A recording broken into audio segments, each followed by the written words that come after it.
എല്ലാവർക്കും നമ്മുടെ സ്വീറ്റ് വേൾഡിൻ്റെ പുതിയൊരു വീഡിയോയിലേക്ക് സ്വാഗതം. അപ്പോൾ എല്ലാവർക്കും സുഖമല്ലേ? അപ്പോൾ ഇന്ന് ഞാൻ വന്നിരിക്കുന്നത് നമ്മുടെ ചിക്കൻ്റെ ഒരു റെസിപ്പി ആയിട്ടാണ്. അപ്പോൾ ഇന്ന് നമ്മൾ ചെയ്യാൻ വേണ്ടിയിട്ട് പോകുന്നത് കുമ്പളങ്ങ ഇട്ട് വെക്കുന്ന ചിക്കൻ കറിയുടെ റെസിപ്പി ആയിട്ടാണ്. നല്ല ടേസ്റ്റി ആയിട്ടുള്ളൊരു കറിയാണ്. അപ്പോൾ ഇത് നമ്മൾ തേങ്ങാപ്പാലൊക്കെ ഒഴിച്ചിട്ടാണ് ഈ ഒരു കറി ഉണ്ടാക്കുന്നത്. ഒരു നാടൻ ടേസ്റ്റിലുള്ള ഒരു കറിയാണ്. ഈ ഒരു കറി നിങ്ങൾ ട്രൈ ചെയ്തിട്ടില്ലെങ്കിൽ എന്തായാലും ഈ ഒരു വീഡിയോ മുഴുവനായിട്ട് കണ്ടതിന് ശേഷം എന്തായാലും ഇതൊന്ന് ട്രൈ ചെയ്ത് നോക്കണം. എല്ലാവർക്കും ഇത് ഇഷ്ടപ്പെടും. അപ്പോൾ നമുക്ക് ഇതിൻ്റെ റെസിപ്പി ഒന്ന് കണ്ടു നോക്കിയാലോ. അപ്പോൾ വീഡിയോയിലേക്ക് കടക്കുന്ന മുൻപ് നിങ്ങൾ ഇതുവരെയായിട്ട് എൻ്റെ ചാനൽ സബ്സ്ക്രൈബ് ചെയ്തിട്ടില്ലെങ്കിൽ സബ്സ്ക്രൈബ് ചെയ്യുക. തൊട്ടപ്പുറത്തുള്ള ബെല്ലൈക്കൺ കൂടിയും പ്രസ് ചെയ്യുക. നിങ്ങൾ ബെല്ലൈക്കൺ പ്രസ് ചെയ്യുമ്പോൾ നിങ്ങളതിൽ ഓൾ എന്നുള്ള ഓപ്ഷൻ വേണം എനേബിൾ ചെയ്ത് ഇടാൻ വേണ്ടിയിട്ട്. അപ്പോൾ ഞാൻ പുതിയ വീഡിയോസ് അപ്ലോഡ് ചെയ്യുമ്പോൾ നിങ്ങൾക്ക് നോട്ടിഫിക്കേഷൻ കിട്ടും. അപ്പോൾ നമുക്ക് വീഡിയോയിലേക്ക് കിടക്കാം. അപ്പോൾ നമുക്ക് ആദ്യം തന്നെ വേണ്ടത് ചിക്കനാണ്. ഞാനിവിടെ 1 കിലോ ചിക്കൻ നന്നായിട്ട് കഴുകി എടുത്ത് വെച്ചിട്ടുണ്ട്. പിന്നെ നമുക്ക് വേണ്ടത് കുമ്പളങ്ങയാണ്. ഞാനിവിടെ ഒരു 1/2 കിലോ കുമ്പളങ്ങ എടുത്തിട്ടുണ്ട്. ഇത് നമുക്ക് ക്ലീൻ ചെയ്തിട്ട് ചെറിയ പീസുകളാക്കിയിട്ട് കട്ട് ചെയ്തിട്ട് മാറ്റി വയ്ക്കാം. പിന്നെ ഒരു 3 സവാള നീളത്തിൽ കട്ട് ചെയ്തിട്ട് നമുക്കിത് മാറ്റി വയ്ക്കാം. ഇനി നമുക്കിത് ഉണ്ടാക്കാൻ വേണ്ടിയിട്ട് തുടങ്ങാം.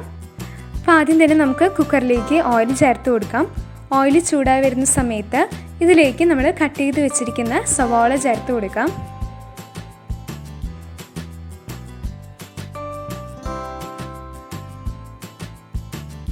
ഇനി ഇതിലേക്ക് കറിവേപ്പില, ഒരു 3 പച്ചമുളക് നീളത്തിൽ കട്ട് ചെയ്ത് ചേർത്ത് കൊടുക്കണം. പിന്നെ നമ്മുടെ സവോളയൊക്കെ പെട്ടെന്ന് തന്നെ വഴണ്ട് കിട്ടാൻ വേണ്ടിയിട്ട് ഇതിലേക്ക് നമുക്ക് 1 ടീസ്പൂൺ ഉപ്പ് ചേർത്ത് കൊടുക്കാം. ഇനി ഇത് നന്നായിട്ട് മിക്സ് ചെയ്ത് കൊടുക്കാം.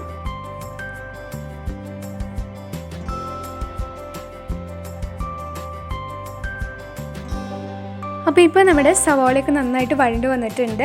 ഇനി നമ്മൾ ഇതിലേക്ക് ഒരു 2 ടീസ്പൂൺ ജിഞ്ചർ ഗാർലിക് പേസ്റ്റ് ചേർത്ത് കൊടുക്കാം. ഇനി ഇത് നന്നായിട്ട് മിക്സാക്കി കൊടുക്കണം.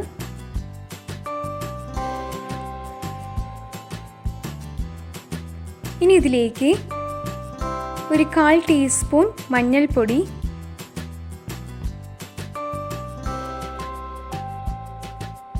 3 ടീസ്പൂൺ മല്ലിപ്പൊടി,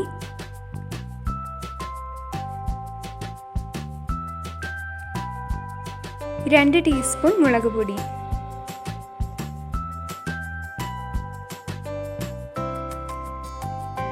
ഇനി ഇത് നമുക്ക് നന്നായിട്ട് മിക്സാക്കി കൊടുക്കണം. ഈ പൊടികളുടെയൊക്കെ ഒരു പച്ചമണം മാറി വരുന്നവരേക്കും നമുക്കിത് മിക്സാക്കി കൊടുക്കാം. ഇപ്പോൾ നമ്മുടെ പൊടികളുടെയൊക്കെ ഒരു പച്ചമണം മാറി വന്നിട്ടുണ്ട്. അപ്പോൾ ഇതിലേക്ക് ഒരു വലിയ തക്കാളി നമുക്ക് ചെറുതാക്കി കട്ട് ചെയ്തിട്ട് ഇതിലേക്ക് ചേർത്ത് കൊടുക്കാം. ഇനി ഇത് നമുക്ക് എണ്ണയൊക്കെ തെളിഞ്ഞ് വരുന്ന വരെ നമുക്കിതൊന്ന് മിക്സാക്കി കൊടുക്കാം.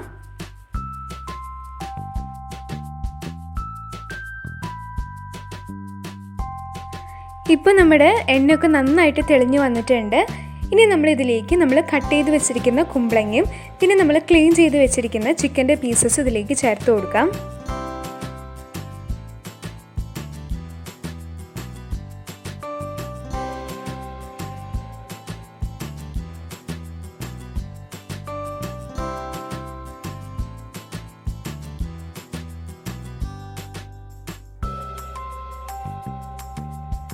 പിന്നെ നമുക്കിത് നന്നായിട്ട് മിക്സാക്കി കൊടുക്കാം.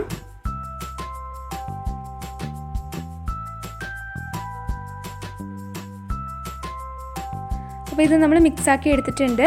ഈ ഒരു സമയത്ത് നമ്മുടെ ഈ കറിയിലേക്ക് ആവശ്യത്തിനുള്ള ഉപ്പ് ചേർത്ത് കൊടുക്കാം. പിന്നെ ഒരു 1/2 ടീസ്പൂൺ ഗരം മസാലയും കൂടി നമുക്കിതിലേക്ക് ചേർത്ത് കൊടുക്കണം. പിന്നെ നമുക്കിതിലേക്ക് ചേർത്ത് കൊടുക്കേണ്ടത് ഒരു തേങ്ങ ചിരകിയിട്ട് നമ്മൾ അതിൻ്റെ 2ാം പാലും 3ാം പാലും ഇതിലേക്ക് ചേർത്ത് കൊടുക്കാം.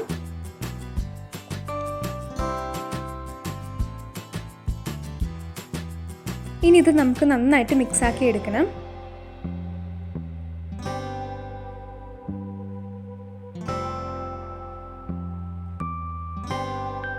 ഇത് മിക്സാക്കി എടുത്തിട്ടുണ്ട്.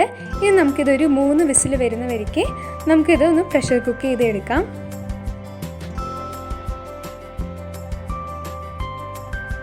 അപ്പോൾ ഇതൊരു 3 വിസിലായിട്ടുണ്ട്. ഇനി നമുക്കിതൊന്ന് തുറന്ന് നോക്കാം.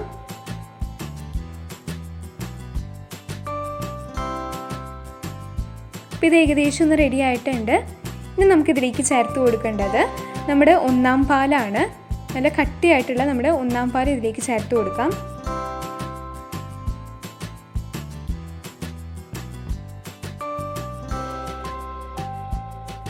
ഇനി ഇത് നമുക്ക് നന്നായിട്ട് മിക്സാക്കി കൊടുക്കണം.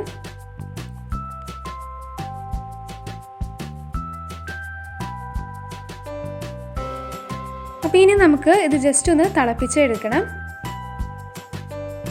അപ്പോൾ ഇത് നന്നായിട്ട് തിളച്ച് വന്നിട്ടുണ്ട്. ഈ ഒരു സമയത്ത് ഇതിലേക്ക് നമുക്ക് കുറച്ചൊന്ന് മല്ലിയില വിതറി കൊടുക്കാം.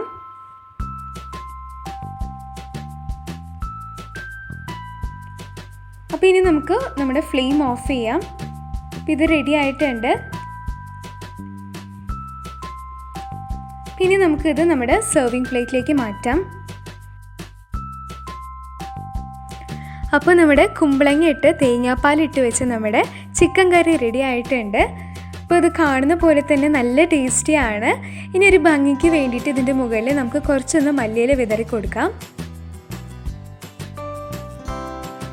ഈ ഒരു കറി നിങ്ങൾ ഇതുവരെയായിട്ടും ട്രൈ ചെയ്തിട്ടില്ലെങ്കിൽ എന്തായാലും ഇത് നിങ്ങളൊന്ന് ട്രൈ ചെയ്ത് നോക്കണം. നിങ്ങൾക്ക് എന്തായാലും ഇത് ഇഷ്ടപ്പെടും. അപ്പോൾ ട്രൈ ചെയ്തതിന് ശേഷം നിങ്ങളുടെ അഭിപ്രായങ്ങളെല്ലാം മറക്കാതെ കമൻറ്റ് ബോക്സിൽ അറിയിക്കണം. അപ്പോൾ വീഡിയോ എല്ലാവർക്കും ഇഷ്ടപ്പെട്ടു എന്ന് വിശ്വസിക്കുന്നു. ഇഷ്ടപ്പെട്ടെങ്കിൽ ലൈക്ക് ചെയ്യാനും സബ്സ്ക്രൈബ് ചെയ്യാനും ആരും മറക്കല്ലേ. താങ്ക്